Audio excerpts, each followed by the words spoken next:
For a certain thermochemical reaction, M gives N at temperature 400 Kelvin, delta H naught change in enthalpy जो है उसका value इस question में दिया है 77.2 किलो जूल पर मोल। चेंज इन एंट्रोपी भी इस क्वेश्चन में दिया है 122 जूल पर kelvin. Log equilibrium constant log के का वैल्यू कैलकुलेट करना है। तो इस क्वेश्चन में जो गिवन है वो हम ठीक से लिखते हैं तो हमें पता चलेगा। टेम्परेचर पता है, डेल्टा एच पता है, डेल्टा एस पता है, लॉग के का वैल्यू कैलकुलेट करना है। तो थर्मोडायनेमिक्स या थर्मोकेमिस्ट्री में मोस्टली क्वेश्चन जो वो फॉर्मूला बेस्ड होते हैं, तो हमें फॉर्मूला याद करना चाहिए जिसमें ये सब आता है। तो T delta H delta S का तो एक कॉमन और फेमस फॉर्मूला होता है जो डेल्टा जी का फॉर्मूला होता है। गिब्स फ्री एनर्जी का डेफिनेशन ही एक तरह से ये होता है कि delta H minus T delta S. इसमें हम वैल्यू अगर पुट करेंगे सारे तो डेल्टा एच आसानी से पता चल सकता है। तो डेल्टा एच का वैल्यू हम यहाँ पे लिख सकते हैं 77.2 इंटू 10⁻³ लिखेंगे क्योंकि ये किलो जूल है और ये जूल है। सब कुछ एसआई यूनिट में कैलकुलेशन हम करेंगे। तो ये delta H minus T into delta S का वैल्यू लिखेंगे 122 एसआई यूनिट में। ये कैलकुलेट करने के बाद अप्रोक्सीमेटली इसका वैल्यू आएगा 28,400 के आसपास जूल।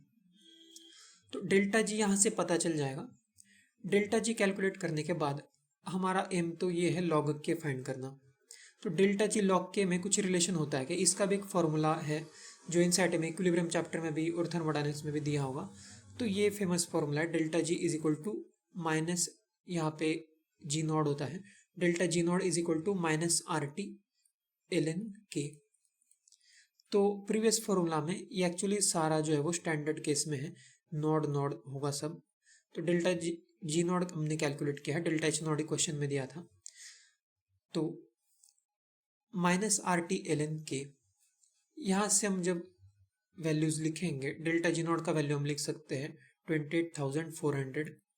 हमें एल एन कैलकुलेट नहीं करना है, log to the base 10 calculate करना है। तो इसको कन्वर्ट करना होगा, उसमें एक एक्स्ट्रा फैक्टर मल्टीप्लाई होता है 2.303 का। तो हम एल एन को लॉग लिख सकते हैं, माइन इंटू आर का वैल्यू लिखेंगे 8.314 जो एसआई यूनिट में यूज किया जाता है। टेम्परेचर यहाँ पे वही होगा 400। एल एन की जगह पे अब हम लिख सकते हैं लॉग टू द बेस 10 के, क्योंकि हमने ये मल्टीप्लाई कर दिया स्टार्टिंग में। ये कैलकुलेशन करना होगा, यहाँ से log k का वैल्यू आ जाएगा, log to the base 10 k का वैल्यू। ये निगेटिव साइन है, निगेटिव वैल्यू आएगा इसका आंसर -3.708 अप्रॉक्सीमेटली आएगा। लेकिन हमें इस फॉर्मेट में आंसर लिखना है इंटू 10⁻⁻1। इसको हम लिख सकते हैं -37.08 इंटू 10⁻⁻1। तो इंस्ट्रक्शन के हिसाब से हमें आंसर लिखना चाहिए। क्वेश्चन में जो लिखा होगा कि मॉड लिखना है या इंटीजर लिखना है, जैसे इंटीजर इसका आंसर लिखना है तो हम यहाँ पे जो फिल इन द ब्लैंक है वहाँ पे लिखेंगे 37। तो ये इस क्वेश्चन का आंसर होगा।